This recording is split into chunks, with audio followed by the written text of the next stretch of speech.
day, welcome to Joburg TV News. I'm Sondhlane. Along with me is Precious Mmola. Today, Joburg TV is having a special current affairs show where we are reflecting on the 2019 general elections. This comes after 26 million South Africans went out in their numbers at their respective voting station to partake in the 2019 general election, where they were voting for national and provincial leadership. Meanwhile, a total of 9.2 million eligible voters did not bother to register to vote into the 2019 general elections. Well, currently with South Africans waiting for their results, it seems like they have to wait a little while longer. The IEC promised that by the end of Thursday, which was yesterday, they would have captured those votes. Exactly, Crown, because the IEC has come out to say that South African can expect the final election results tomorrow. Meanwhile, currently we are sitting at 77% of the votes which has been counted.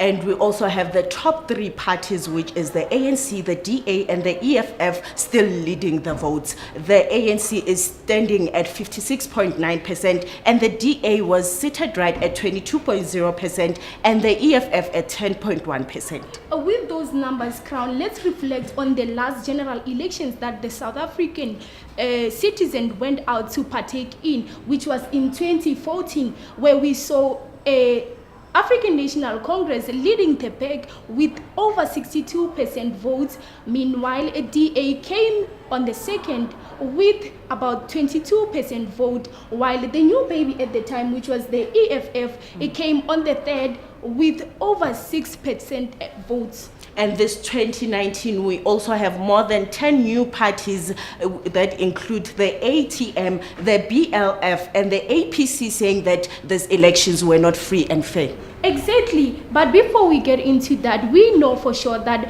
a total of 48 parties went and registered with the IEC to take part into these elections. Meanwhile, speaking on the issue, the controversy that surrounds this election, which is the issue of free and fair election, we've seen the smaller parties mobilizing themselves, coming together, saying these elections were not free and fair. And we also had the spokesperson of the IEC, Sai Mamabule, saying that anyone who will be found to have voted twice will be arrested.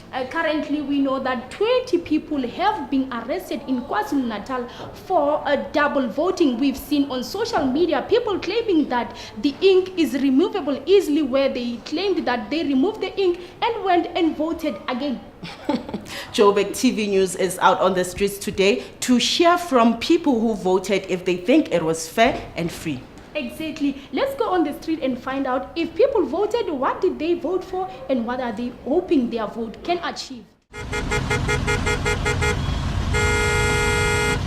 The reason that I didn't vote is because first I didn't register. I couldn't register, so that was the problem, because I had hectic days where I had to write my test.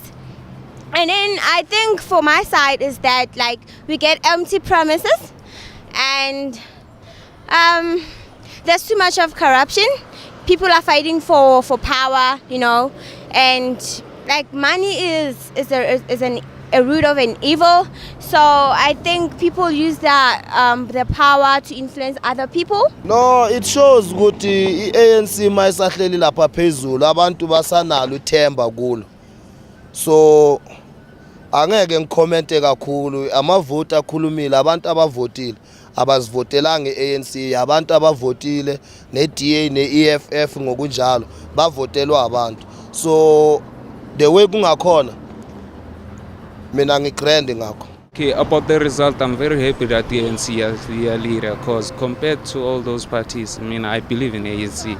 Yiyo from dala yiyona yasilwela kuze namhlanje sibe kanje na nje sikhululekile kanje. The election, obviously they were free and fair to all of us. Just that sometimes abanye abantu, they don't accept defeat at all. So what they must do is to accept defeat, ukuthi vele bahluleke. Well, most people that we have spoken to seemingly went out and casted their ballot, and they seem to be happy with the current results as it stands. We also spoke to a number of young people that voted. These young people say the only reason why they're voting is because they're concerned about the high rate of unemployment in the country. And another thing that is worth mentioning is that most of these people that we've spoken to mentioned that maybe it is time for South Africa to re-evaluate its voting system, and they went further to suggest that maybe it's time we introduce electronic voting system whereby we can use our fingerprints to avoid the controversies around free and fair elections.